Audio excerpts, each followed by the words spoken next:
Olá a todos e a todas, meu nome é Julia Ruri Bernardino, eu sou estudante de tradução em inglês-português da Universidade Federal de Pelotas e eu vou apresentar esse trabalho chamado A Expressão nos Vídeos Didáticos para o Ensino de Libras. Foi orientado pela professora Tatiana Lebedeff. Esse trabalho ele é um recorte de um artigo que eu produzi durante a minha participação como bolsista CNPq do projeto Oba Libras. A proposta do Oba Libras é a criação de vídeos enquanto materiais didáticos para o ensino de Libras. Eu fiz um mapeamento de trabalhos que buscavam analisar ou propor a criação de vídeos para o ensino de Libras. Uma das categorias que eu criei foi a categoria de tecnologia de informação, comunicação e expressão, que são as TICs. E aí dentro dela eu separei em dois, que foi compreensão textual e expressão, sendo a expressão como uma prática que manifesta um posicionamento ou elementos culturais, né? Então, nesse trabalho, especificamente, eu vou falar dos resultados que eu encontrei que se encaixaram dentro da categoria de expressão. Na dissertação de Schallenberger, em 2010, o autor ele vai analisar expressões da comunidade surda em vídeos de humor que ele encontrou no YouTube. O autor considerou o valor cultural desses vídeos para analisar eles, né? Como que eles estão sendo representados dentro desses vídeos. E o protagonismo do surdo sinalizante na criação e na produção desses vídeos, ele vai ter um maior valor cultural, principalmente por estar diretamente inserido na cultura surda, mas também pela maior naturalidade em sinalizar. A metodologia utilizada para realizar o artigo do Estado do Conhecimento foi qualitativa de tipo bibliográfica. Depois de coletar todos os trabalhos, fazer uma leitura prévia deles para ver se eles de fato se encaixaram, chegou no resultado total, que foi de 11 trabalhos. Desses 11 trabalhos, foram 5 que se classificaram enquanto expressão. Na dissertação de Schulze, em 2015, ela vai propor a criação de um programa piloto para crianças surdas com acessibilidade para ouvintes e ela vai adaptar a sinalização histórias da literatura oral nordestina. Já a dissertação de Nichols, de 2016, o autor ele passou diversos vídeos para as crianças, alguns de autoria surda, onde a pessoa que sinalizava era surda e outros a pessoa era ouvinte, mas ele não passou esse tipo de informação para as crianças, ele preferiu que as crianças não soubessem disso. E como resultado, as crianças elas relataram pro Nichols que elas gostaram muito mais das histórias que tinham como sinalizante uma pessoa surda. Elas falavam que era muito mais fácil de entender, que era muito mais natural entender a sinalização, e sem contar também que um dos protagonistas dessa história era um personagem surdo. Essa representatividade ajuda na construção da identidade surda para essas crianças. A Silva, ela vai propor uma criação de vídeos que foram roteirizados por pessoas surdas e esses vídeos vão tratar de algumas questões culturais da comunidade surda. Tanto o artigo da Nogueira e da Cabelo, como a dissertação de Albuquerque, eles vão usar os vídeos como um método avaliativo. E nesses dois trabalhos, os resultados foram que os estudantes tiveram uma melhora significativa na sinalização depois que eles realizaram os vídeos. O resultado de trabalhos que tem os vídeos enquanto expressão foi um número significativo, porque foi quase a metade do resultado total. Quando a gente aprende uma língua, a gente está aprendendo também uma nova cultura. E no caso da língua de sinais, a expressividade ela vai fazer parte da verbalização, ela vai manifestar elementos culturais dessa língua. Então, a expressão nos vídeos sinalizados, ela se torna extremamente relevante, tanto para uma questão de pertencimento cultural, quanto para um melhor conhecimento linguístico, político e social do que é a Libras. Essas foram as referências que eu utilizei e muito obrigada pela atenção.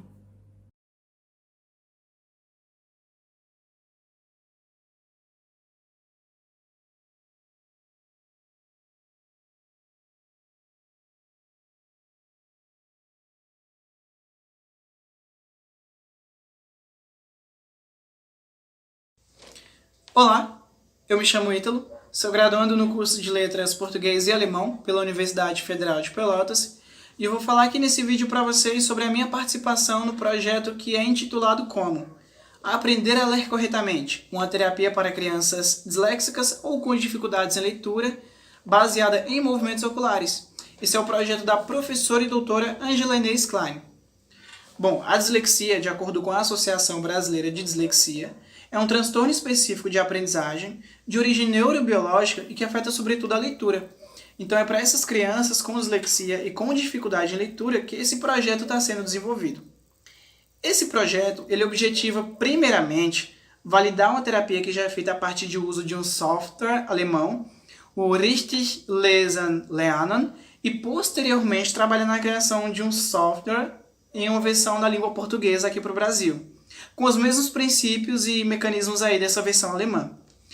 O uso desse software ele consiste em colocar a criança de frente à tela de um computador e configurar nessa tela desde palavras isoladas, frases, até textos maiores, em diferentes níveis de dificuldade, formato, tamanho e cores, a fim de conduzir os olhos das crianças a uma leitura mais assertiva possível, evitando sacadas progressivas precoces e sacadas regressivas desnecessárias. Essas sacadas correspondem aí a movimentos oculares. Bom, na totalidade, o projeto ele respeita 6 etapas. A minha participação ela correspondeu à etapa 3 do projeto. Essa terceira etapa, ela objetivou, principalmente, adaptar o conteúdo do software para a população brasileira. Então, entre outros trabalhos, foi necessária a criação de um banco de dados com o maior número possível de palavras da língua portuguesa, para que posteriormente, quando finalizado, o software ele possa criar pseudopalavras. E o que são essas pseudopalavras? São palavras carentes de significado, que não têm significado, mas elas respeitam regras fonológicas, morfológicas e ortográficas de uma língua. Então elas podem ser lidas e pronunciadas por qualquer indivíduo que já saiba ler.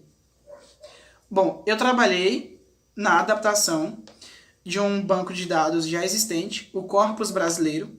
Ele foi criado pelos pesquisadores Berda Sardinha, Moreira Filho e Alambert.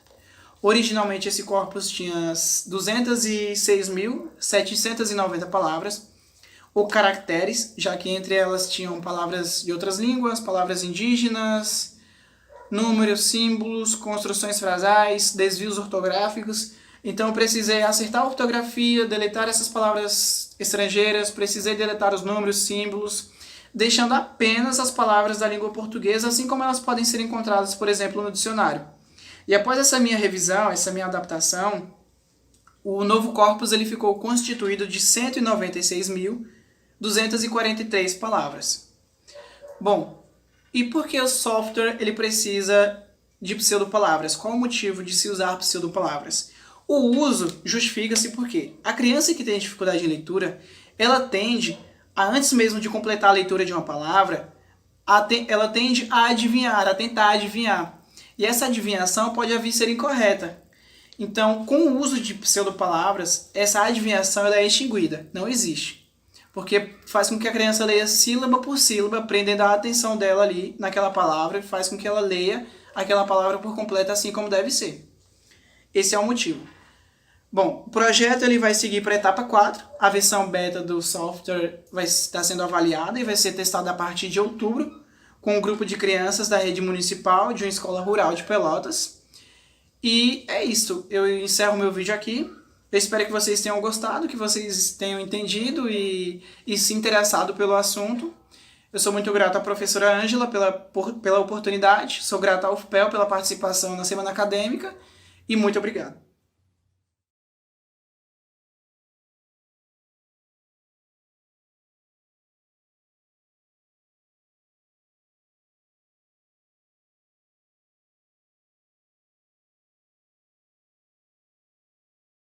Olá a todos, o meu nome é Anderson Luiz Bruno de Freitas, Sou discente do curso Letras Português e Inglês na Universidade Federal de Pelotas e agora irei apresentar meu trabalho que é intitulado God is Change, Escravidão, Mudança e Religião e a Parábola do Semeador, de Octavia Butler.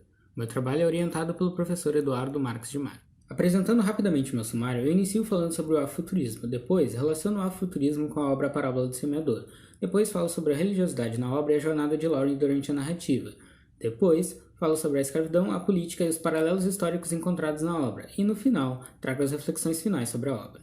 A pesquisa é financiada pela FAPERGS e encontra-se em andamento. A pesquisa foi desenvolvida ao longo de reuniões do projeto Mundo que Desconhecemos, examinando as distopias pós-modernas nas literaturas anglófonas contemporâneas na Universidade Federal de Pelotas. Iniciando a falar sobre o afrofuturismo é um movimento estético que coloca como foco a centralidade na cultura diaspórica africana, mas não apenas nela.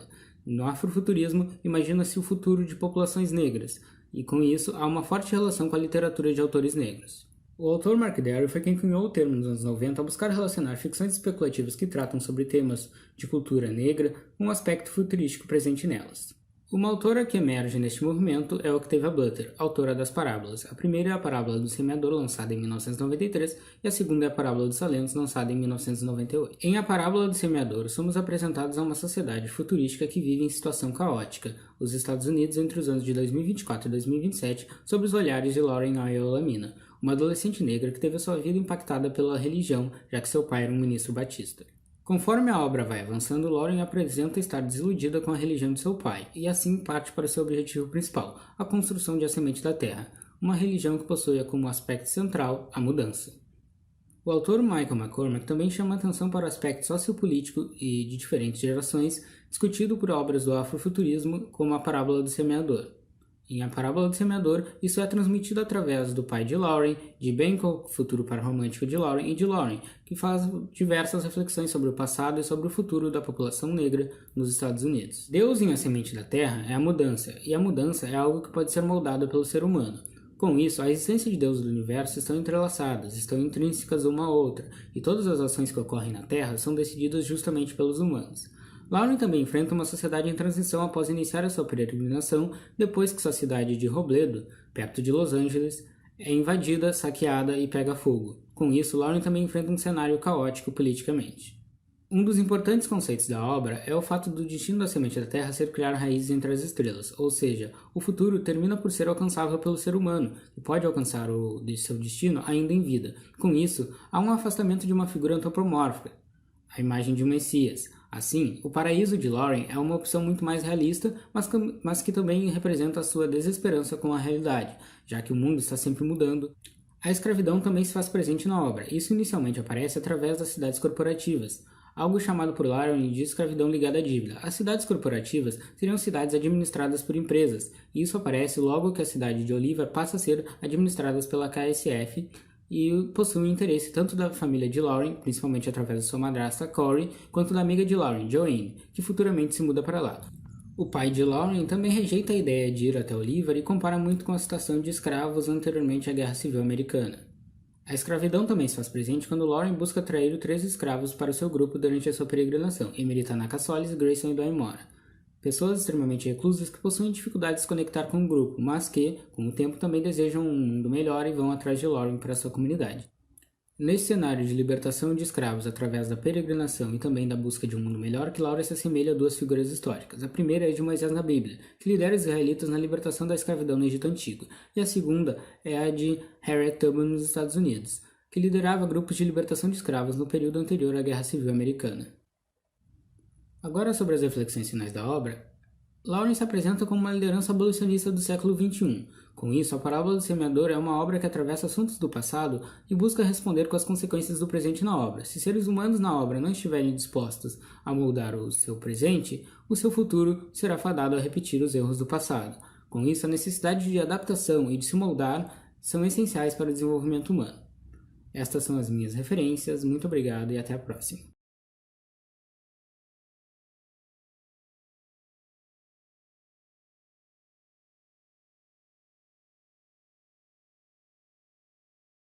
Slide com cabeçalho oficial do evento 7ª CIEP 30º SIC, fundo branco com título em letras pretas, Percepção e Consciência Visual, propostas para a formação de audiodescritores.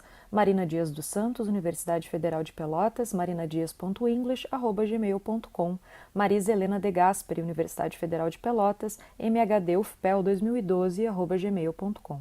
Eu, apresentadora do vídeo, sou branca, tenho olhos castanhos, cabelo bem curto azul, uso uma blusa preta, de gola redonda, manga longa, fones de ouvido brancos, ao fundo uma parede bege com um quadro decorativo com imagem de bicicleta. Identificação. Olá, meu nome é Marina Dias dos Santos, eu sou aluna do 7º semestre do curso de tradução inglês-português da Universidade Federal de Pelotas e vou apresentar o projeto Percepção e Consciência Visual, propostas para a formação de audiodescritores, orientado pela professora Marisa Helena de Gasperi. Descrição. A audiodescrição faz parte dos campos da tradução acessível e da tradução intersemiótica. Trata-se de uma decodificação de um tipo de informação, neste caso a visual, e sua recodificação em outro tipo de código, o escrito. De acordo com Jacobson, ela é a transposição de signos de sistemas não verbais para os signos verbais. O texto audiodescritivo, também considerado roteiro de audiodescrição, está diretamente subordinado à imagem. Portanto, pode-se entender que a percepção visual e, como consequência dela, a consciência visual devam ser estimuladas na formação de audiodescritores roteiristas. Partindo desse pressuposto, entende-se que treinamentos de percepção visual, através de atividades que favoreçam o despertar da consciência visual e a acuidade visual, sejam imprescindíveis em cursos de formação de audiodescritores. A proposta deste projeto experimental, fundamentado em teorias das ciências cognitivas, na psicologia da arte e nos estudos da tradução, é apresentar um tema ainda não investigado em estudos sobre audiodescrição: a inserção de atividades com enfoque no desenvolvimento da percepção visual e da consciência visual em cursos de formação de audiodescritores. Como hipótese, propõe-se que a inserção de atividades com estímulos para a percepção visual em cursos de audiodescrição pode contribuir para o desenvolvimento da consciência visual de audiodescritores em formação ou em processo de aperfeiçoamento, resultando na produção de traduções acessíveis de melhor qualidade. Os objetivos estabelecidos para o projeto são: desenvolver um curso de treinamento no nível básico, com foco na consciência visual para estudantes de diferentes áreas do conhecimento, desenvolver conteúdo de treinamento de conscientização visual especificamente aplicável a futuros audiodescritores, com imagens que exijam mais atenção visual, verificar a evolução dos alunos do curso de audiodescrição com base em suas produções durante o curso, estabelecer parâmetros para avaliar o desenvolvimento da qualidade dos textos descritivos dos audiodescritores em treinamento, apresentar os parâmetros necessários para projetar as atividades de percepção visual em cursos de treinamento de audiodescritores. Metodologias. Essa pesquisa baseia-se no uso de um método experimental e na análise de base neuropsicológica do desenvolvimento progressivo da percepção visual, que é o elemento-chave do estudo. Conclusões. Atender à demanda de acessibilidade visual deve ser o objetivo de todos os acessibilitadores, os quais desempenham um papel importante no desafio da inclusão sociocultural de pessoas com deficiência visual. Por isso, é necessário desenvolver estudos e práticas de audiodescrição onde se percebam as demandas mais urgentes. Esse trabalho visa acrescentar outras possibilidades de vislumbrar a prática da tradução acessível para além da atividade técnica tradicional. Propor perspectivas metodológicas inovadoras para a otimização da produção de audiodescrições na formação de audiodescritores será sempre benéfico para enriquecer e expandir a área e pode suscitar novas pesquisas, beneficiando também os principais motivadores dessa missão, os usuários. Mesmo modelo de slide anterior com o texto "Obrigada pela atenção, marinadias.english@gmail.com".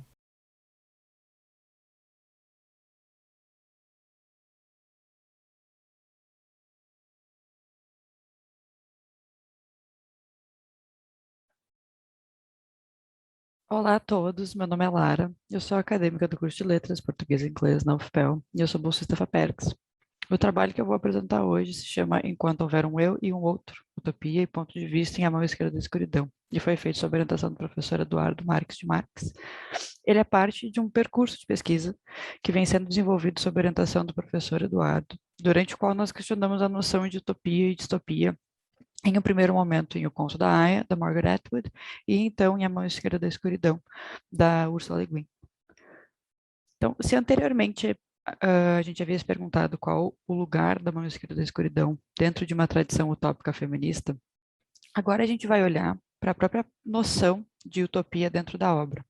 No trabalho anterior, a gente verificou que a eliminação da diferença sexual não é o suficiente para que Gethen, o lugar em que essa história se passa, seja de fato uma utopia. Se entendermos, né, a utopia como sendo a eliminação de todo sofrimento, já que nesse planeta onde o gênero não é mais uma questão, ainda há guerra, violência e corrupção. A partir disso, a gente percebe que a forma como Le Guin concebe utopia não envolve a eliminação total de problemas e conflitos nem da diferença. Isso pode ser percebido a partir da análise do nosso personagem narrador, Genli Ai, que tem dentro da narrativa o papel de ser uma ponte diplomática entre esse planeta alienígena, que é Gethen, e a confederação de planetas chamada Ecumen, que serve como um espelho da nossa própria organização social. Apesar do status do narrador enquanto observador, é preciso que a gente tenha em mente que a visão e os vieses do Genli informam a nossa visão daquele mundo. Aqui nessa citação, sendo projetada, a gente pode ver que o olhar do Genli é o de um observador externo e não pertencente àquela organização social e cultural. O Genli tenta, mas assumidamente falha em compreender os gethenianos em seus próprios termos. Aqui, então, o olhar dele não é objetivo ou imparcial, como deveria ser supostamente o do observador ideal, mas sempre informado pela sua própria experiência, né? E se estabelece o narrador em primeira pessoa como definitivamente não confiável, já que nenhum observador tem acesso àquilo que observa sem, de alguma forma, alterar o objeto da sua observação, né? Sem estar informado pelos próprios vieses. Para entender a questão do sujeito que conhece, nós lançamos mão da epistemologia feminista da Donna Haraway, que nos diz o seguinte: o eu cognoscente é parcial em todas as suas formas, nunca acabado, completo, dado ou original. É sempre construído e alinhavado de maneira imperfeita e, portanto, capaz de juntar-se a outro, de ver junto sem pretender ser outro. O ponto de vista aqui é, então, uma forma de organizar o mundo, né? E sendo assim, não existe um espectador passivo. A gente está, de uma forma ou outra, fazendo ou compreendendo, né, o mundo à nossa imagem. Isso vai ao encontro do que nos diz a Le Guin sobre o ofício do próprio escritor no prefácio de A Mão Esquerda da Escuridão. Ela diz que os romancistas não dizem o que você vai ver e ouvir. Tudo que podem dizer é o que viram e ouviram durante sua vida nesse mundo. E é essa potencialidade de uma visão parcial que nos interessa nesse texto, já que, como diz a Haraway, novamente, o único modo de encontrar uma visão mais ampla é estando em um lugar em particular. Então, a nossa proposta de leitura é que tanto a crítica de Le Guin quanto a utopia de A Mão Esquerda da Escuridão não tem como base a eliminação da parcialidade do olhar de Genli. Chega-se ao ponto da utopia em A Mão Esquerda da Escuridão e dessa forma ao ponto em que o olhar deixa de ser dominante e distanciado, o olhar do Genli, quando o narrador aceita a realidade desses corpos divergentes, marcados tanto por um gênero quanto pelo outro. A harmonia não nasce, então, da eliminação da diferença, mas sim da aceitação dela. Genli não se torna o outro, nem deixa de ser si mesmo, mas ele deixa de ser observador e passa a ser partícipe, abrindo mão da pretensão de ser imparcial e invulnerável. Essas são as minhas referências e muito obrigado.